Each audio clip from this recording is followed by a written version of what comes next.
Andrew Tucker, and welcome to Andrew Tucker World. What's going on, all my great people? What's going on, all my boxing fans? You know, I had to talk about it. You know, part two of the press conference, part two of the tour. I guess it's a tour. You can say tour of Errol Spence Jr. versus Terence Crawford. You know, I'm gonna try to make this short and sweet. I look into the eyes of Errol Spence Jr. I look into the eyes of Terence Crawford. I see two men that highly respect each other. They highly respect each other. They respect each other. They love each other. I'm not fooled. These guys are great friends. Outside of the ring, these guys are great friends. These guys do a lot of talking. You know, they do a lot of talking.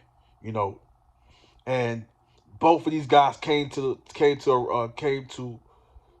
understand. They came to realize that they know that Spence cannot retire without fighting Terence Crawford, and Terence Crawford cannot retire without fighting Errol Spence Jr. They know that they need this fight at 147 to walk away as the best fighter of this generation, to walk away as the best fighter of this generation. This is not just only a legacy-defining fight, but this would determine who is the best fighter in the sport of boxing. I need y'all to understand. I need y'all to comprehend. I need y'all to really get what I'm saying to y'all. Errol Spence Jr. is ready. Terence Crawford is ready. Y'all can hate Spence. Y'all can love him. Y'all can hate him, but y'all gonna have to respect him. Y'all know that Spence is a dog. Y'all know that Spence is a killer. Y'all know Spence get in that ring and he destroy his opponents. He break their will. He breaks them down. And sometimes he stops them. But I want y'all to keep that same energy and come to understand. I want y'all to understand. I want y'all to keep that same energy and understand that Terence Crawford, three-division world champion, Errol Spence Jr., two-time unified heavyweight. I'm sorry. Let me rephrase that. Two-time unified welterweight champion. One of the best welterweights. One of the best fighters in the world, pound for pound. One of the best welterweights in the world. Terence Crawford, three-division world champion. Former undisputed former undisputed light welterweight, junior welterweight, undisputed champion. Currently, three-division world champion. Currently, the WBO welterweight champion. And arguably is the number one welterweight in the welterweight division. You can say Spence or you can say Crawford. It doesn't matter to me who's number one or who's number two, because number one and number two is fighting each other. So we're going to find out. We're going to find out who is number one. So we don't need to worry about who's number one, who's number two. We don't need to worry about who's the A side, who's the B side. We don't need to worry about none of that. Scratch all that nonsense. Scratch all that BS. We don't need to worry about none of that. We don't need to worry about the past. We don't need to worry about who was ducking and who was holding up the fight, why the fight couldn't be made this around this time, around that time. We don't need none of that. We don't need none of that. The fight is here. The fight is here. The fight is now. Spence kept his word. Bud been wanting Spence. Spence said he wanted to fight Crawford. He said he was coming for that last title. Bud said he been ready for Spence, been training, been prepared for Spence, been ready to take Spence out. And Spence feels he's going to take Bud out. So when you got two fighters, two killers like Errol Spence Jr. and Terence Crawford, when you got two killers that's looking to get in there and destroy each other, now they have love and respect for each other. But they know, Spence know this is finna be a battle. This is finna be Armageddon, not even World War III. This is finna be Armageddon. Spence know that he's finna get in that ring and battle and battle against a monster. He know he's finna go to war with a monster. And I'm gonna just keep it real with y'all. I got love and respect for both of these fighters. Spence, Spence is a Rottweiler. Spence is a red-nosed pit. Spence is a bulldog. Spence is a bulldog. But I want y'all to understand and know that he's about to step in the ring with a gorilla. And you know how wild a gorilla can get. You know how fast a gorilla can move. You know how strong a gorilla is. You know how dangerous and dominant a gorilla can be.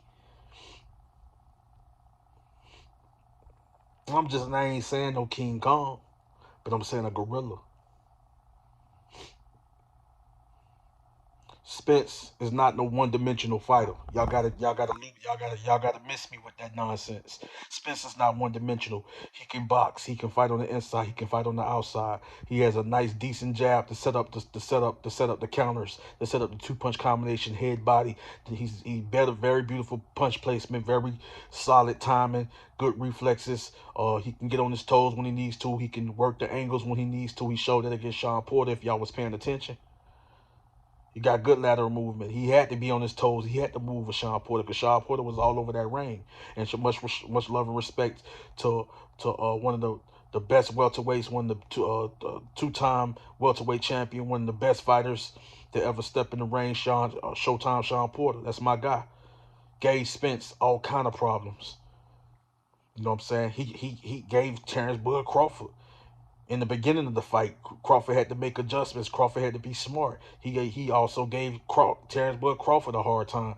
People saying that, well, he ain't the same Sean Porter that fought Errol Spence Jr. No, he was a whole lot smarter in that fight because he knew he was going against a fighter that's that's cerebral.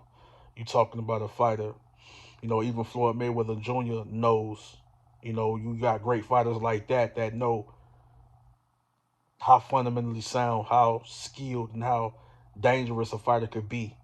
You know what I mean? Because Floyd know that Spence is tough. He know that Spence is dangerous, a dangerous boxer puncher. But Terence Crawford is a pure slickster, pure boxer puncher. Stopped every fighter.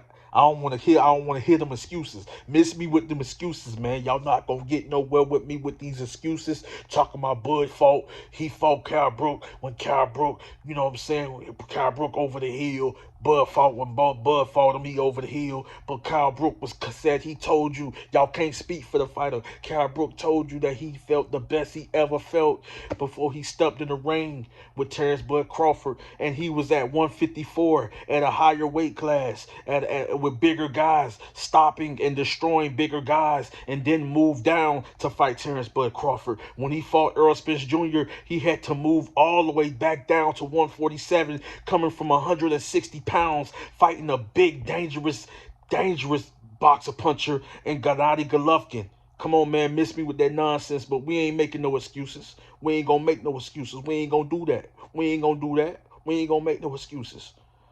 We just know that the fight is here. They got common opponents. Bud stopped everybody that stepped in front of him at 147. Spence is a monster. He stopped Ugas. And it was a brutal. I knew he was gonna win, but I didn't know that. Some people saying that Ugas, man, he felt the power of Spence, but Ugas was doing good. Dennis Ugas was doing good. He hurt Spence. They saying he hurt Spence twice. It is what it is. In boxing, you're gonna get hit, you're gonna get hurt, but it's all about how you adapt, how you adjust, and how you win the fight. So it ain't about how you do the stanky legs, how you get hurt by a fighter. It's all about how you finish the fight. So miss me with that nonsense. He got wobbled, he got hurt. I don't care if Spence got hurt by a fighter, by a fighter that's nowhere on this level. I don't care if Terence Crawford got hurt by a very dangerous, hard-hitting Kavalaskas. I don't care about none of that. The fight is here, and you got two dangerous boxer punchers. One is a pure boxer puncher, slickster, slightly conventional. You know what I'm saying? And then you got Errol Spence Jr., a boxer puncher / technical brawler. They both can be technical brawlers. They both can fight on the inside and the out. But Crawford is one of the best fighters at working angles. That's what slightly separates him in this fight. Spence can cut off that ring. Spence can also set traps, and Spence can also um stop. He's good at, like I said, he's good at cutting off the ring. He's good at setting traps. So is Bud. But it get to a point where Bud become that cheater with power. He started hitting you from angles, hitting you from angles, and start working the angles, and then the footwork. He's like a cat. He in and out, side to side, lateral movement, like the footwork. Man, and Bud can do it for 12 to 15 rounds. If Spence can't keep up and stop what Bud is doing at that high pace, because Spence can fight at a high pace too. Don't get it twisted. But if Spence can't stop what Bud is doing at a high pace, then it's a wrap.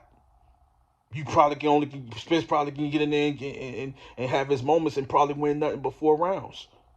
But if he able to set them traps, use that jab to be part of the trap, also cut Bud off, you know, uh, trap him, then yeah, it's gonna be tough for Bud. Because Spence is a 12 round, 15 round fighter too. It's a great fight, man. They respect each other, but they know that they got to get in there and destroy one another. I just want to see a great fight. I don't care who wins. I got love and respect for both of these fighters. Andrew Tucker World, I'm out. Much love and respect.